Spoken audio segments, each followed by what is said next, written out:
3 years ago, a single mother named Maria sat in her car in a grocery store parking lot and cried.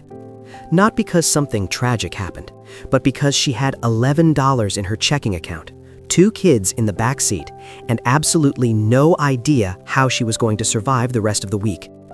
If you have ever been Maria, this video is for you. My name is Sean, and I believe that your bank balance is not your biography. I believe that the distance between financial ruin and financial freedom is not measured in dollars, it is measured in decisions. And I believe that the most dangerous lie the modern economy ever told you is that being broke means being broken. If this is your first time here, this channel exists to dismantle the financial illusions that keep ordinary people trapped and to replace them with the raw, unfiltered mechanics of how money actually works. Before we go any further, if you get even one usable idea from this video, hit that subscribe button right now. Tap the like button because it pushes this video toward the people who genuinely need to hear it. And hit that notification bell so you never miss a new breakdown. This stuff is not taught in schools, so we teach it here. Now, let us begin. Let me tell you about a man named David. David worked construction in Ohio for 14 years. Good worker, reliable, never missed a shift. In 2019, he herniated 2 discs in his lower back on a job site. Surgery, recovery, medical bills started arriving like artillery fire. $47,000 in debt by the time the dust settled. David told me something I will never forget. He said, "Sean, I stopped opening my mail. I would come home, see the envelopes on the counter, and my chest would tighten so hard I thought I was having a heart attack, so I just stopped looking." David was not lazy. David was not irresponsible. David was doing what psychologists call financial avoidance, and it is one of the most common trauma responses to monetary stress. When the numbers become too painful, the brain treats your bank statement the same way it treats a physical threat. It tells you to run, to look away, to pretend the fire is not burning. And I need you to understand something. If you are doing this right now, if you are throwing bills in the trash, if you are afraid to check your account balance, if you are lying to your partner about how deep the hole actually goes, you are not a coward. You are having a perfectly normal human reaction to an overwhelming situation. But here's where I have to be honest with you. Normal does not mean helpful. Avoidance does not slow down compound interest. Ignoring a 24% credit card rate does not make it charge you less. The fire keeps burning whether you watch it or not. So the very first step in rebuilding from zero is the hardest one. You have to look. You have to sit down tonight, open the laptop, log in to every account, pull out every crumpled bill you have hidden in that kitchen drawer, and you write down the real number. Not the number you tell people, the real one. When David finally did this, when he sat at his kitchen table at midnight and forced himself to add it all up, he told me the strangest thing happened. He said, "It was terrible, but it was also the first time in 2 years I could actually breathe, because at least now I knew what I was fighting." The unknown is always heavier than the known. Now, once you know the real number, we need to talk about something I call the performance tax. The performance tax is every dollar you spend not because you need something, but because you need to look like you can afford something. And let me be clear, I am not here to shame anyone. I grew up watching my own family do this.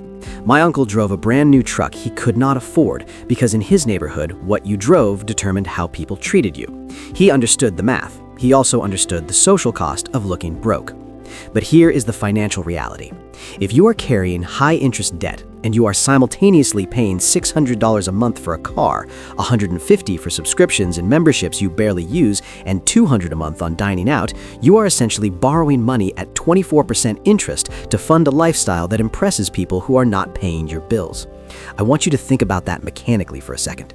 Every dollar you put on a maxed credit card and do not pay off immediately does not cost $1. At 24%, that dollar costs you $1.24 next year and $1.54 the year after that. You are renting money at the most expensive rate in the consumer economy to buy things that lose value the moment you swipe the card.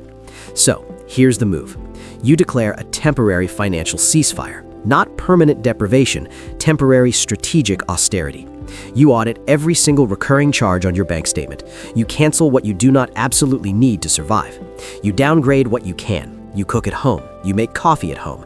And I want to say something important here because most financial advice skips this part. You are allowed to keep one small thing that keeps you sane. Maybe it's a $10 streaming service. Maybe it's a weekly coffee with your best friend. Total deprivation sounds heroic in a YouTube video, but in real life it leads to what researchers call restriction backlash, where you snap and blow $300 in one weekend because you were white-knuckling it for months. Sustainable beats extreme, every time. Take every dollar you free up and throw it at the debt with the highest interest rate first. Pay minimums on everything else. Attack the most expensive debt like your future depends on it, because it does. Let me tell you about a woman named Priya.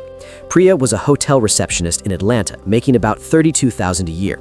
After her divorce, she was left with $19,000 in credit card debt and full custody of her daughter. No savings, no family money, no safety net. Priya told me she remembers the exact night everything changed. Her daughter was asleep, she was sitting on the couch scrolling through social media watching influencers show off apartments she would never afford. And she caught herself. She looked at the clock. It was 7:15 in the evening. Her daughter's bedtime was 7. She did not have to be at work until 8 the next morning. She had almost 5 hours, and she was spending them making herself feel worse. That night, Priya closed the apps. She opened a free online course in medical billing and coding, not because it was glamorous, because she had read that certified medical coders in her city earned between $45,000 and $55,000 a year, and the certification could be completed in roughly 6 months of dedicated study. For the next 5 months, Priya studied every single evening after her daughter went to sleep. 7 to 11, 4 hours a night. She used free resources from her local library system and a single affordable certification prep course. 5 months later, she passed the certification exam. 8 months after that, she was hired at a healthcare administration company at $48,000 a year. That single decision, that single reallocation of her evening hours increased her income by 50%. And here's what I want you to understand about Priya's story. She did not get lucky. She did not win a lottery. She did not find a secret investment. She took the only asset she had left, her time, and she converted it into something the labor market would pay a premium for. This is the fundamental equation of escaping zero.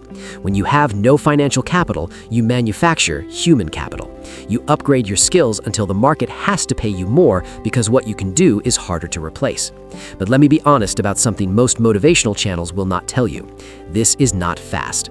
Priya's story took over a year from the night on the couch to the new paycheck. There were weeks she wanted to quit. There were nights she fell asleep at the desk. There was no montage. There was no dramatic music, just a tired woman studying medical terminology while the rest of the world watched television. That's what real financial transformation looks like. It's slow, it's boring, and it works. Now, some of you are listening and thinking, that is great for Priya, but what skill do I learn? Here's my framework. You want to find the intersection of 3 things. First, market demand. Is someone actively paying money for this skill right now in your city or online? Do not guess. Search job boards. Look at actual postings. Look at actual salaries. Second, accessibility.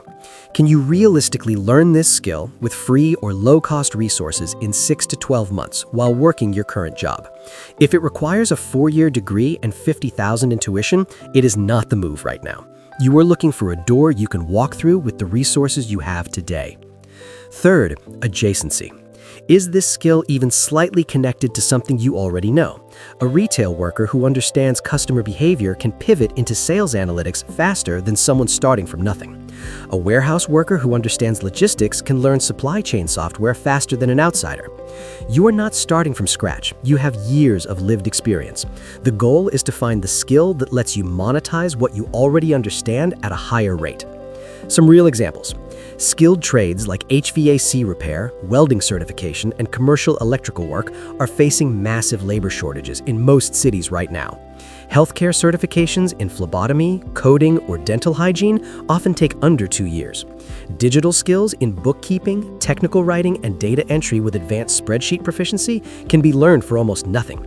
Pick one. Commit to it with the same intensity you would commit to saving your own life, because that is exactly what you are doing. Now we arrive at what I consider the most dangerous moment in the entire process, the moment you start earning more.